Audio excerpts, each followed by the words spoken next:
Hi hello friend, आप सभी कैसे हैं। मैं उम्मीद करती हूँ कि आप सभी अच्छे से होंगे। आज हम वीडियो में डिस्कस करेंगे कि एम्ब्रॉयड ट्रांसफ़र के बाद प्रोजेस्टेरोन के इंजेक्शन लगवाना क्यों ज़रूरी होता है। आज हम आपसे इसी टॉपिक के बारे में डिस्कस करेंगे। इस टॉपिक से डिस्कस करने से पहले मैं आपको बताना चाहती हूँ कि जो मेरी वीडियो को पहली बार देख रहे हैं, मैं उनको बताती हूँ कि मैंने अपना 3 बार अपना आईवीएफ कराया, जिसमें मुझे जो है तीसरी साइकिल में सफलता मिली और मेरी 2 साइकिल जो है फेल हो गई।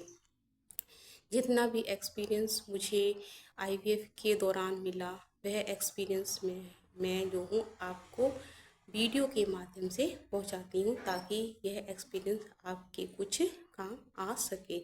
अब मैं आपको बताऊँगी कि एम्ब्रॉयड ट्रांसफ़र के बाद प्रोजेस्टेरोन के इंजेक्शन क्यों ज़रूरी होते हैं और ये कैसे लगाए जाते हैं, इसके बारे में हम डिस्कस करेंगे। प्रोजेस्टेरोन एक हार्मोन्स होता है जो आपके एम्ब्रॉय को चिपकाने में हेल्पफुल होता है। अगर ये हार्मोन्स नहीं होगा आपकी बॉडी में, तो ये आपका जो है एबॉर्शन होने के चांसेस हो जाते हैं, आपका एम्ब्रॉय नहीं चिपकेगा।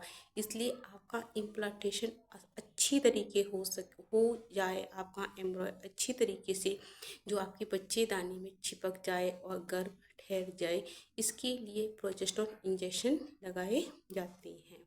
अब मैं बताऊंगी कि जब आईवीएफ होता है तो आईवीएफ में क्या होता है, आपके एग और हस्बैंड के स्पर्म को लेकर लैब में भेज दिया जाता है और उस लैब में आपका बेबी यानी कि एम्ब्रॉय तैयार किया जाता है। जब आपका एम्ब्रॉय तैयार हो जाता है तो आपकी बच्चेदानी में उस एम्ब्रॉय को ट्रांसफ़र कर दिया जाता है। जब वह ट्रांसफ़र हो जाता है तो आपकी बॉडी में ऐसा कुछ नहीं होता कि जो आपकी बॉडी जो है प्रोजेस्टेरोन हार्मोन बना सके। इसीलिए प्रोजेस्टेरोन हार्मोन्स के लिए आपकी बॉडी में अच्छे तरीके से मिल सके, इसलिए प्रोजेस्टेरोन के आपको इंजेक्शन जो है दिए जाते हैं, यानी कि बाहर से आपको प्रोजेस्टेरोन दिया जाता है, मतलब कि इंजेक्शन के द्वारा, ताकि आपका एम्ब्रॉय जो है बच्चेदानी से जो आसानी से चिपक सके, इम्प्लांटेशन हो सके, यानी कि आपका गर्भ ठहर सके। अब आप समझ गए ना कि प्रोजेस्टेरोन हार्मोन्स कितना ज़रूरी होता है आपके एम्ब्रॉय को चिपकाने के लिए, यानी कि इम्प्लांटेशन के लिए। अब मैं आपको बताऊंगी कि जो प्रोजेस्टेरोन हार्मोन जो होता है वह 3 तरीके से दिया जाता है। नंबर 1 दिया जाता है ओरल के द्वारा। ओरल मीन्स मुख के द्वारा, मतलब खाने वाली दवाइयाँ के द्वारा दिया जाता है। दूसरा प्रोजेस्टेरोन जो होता है हमारे वजाइनल के द्वारा दिया जाता है, यानी कि एक कैप्सूल होता है, वो आपकी वजाइनल में ऐसे, ये कैप्सूल हो गया और आपकी वजाइनल में ऐसे डाल दिया जाता है।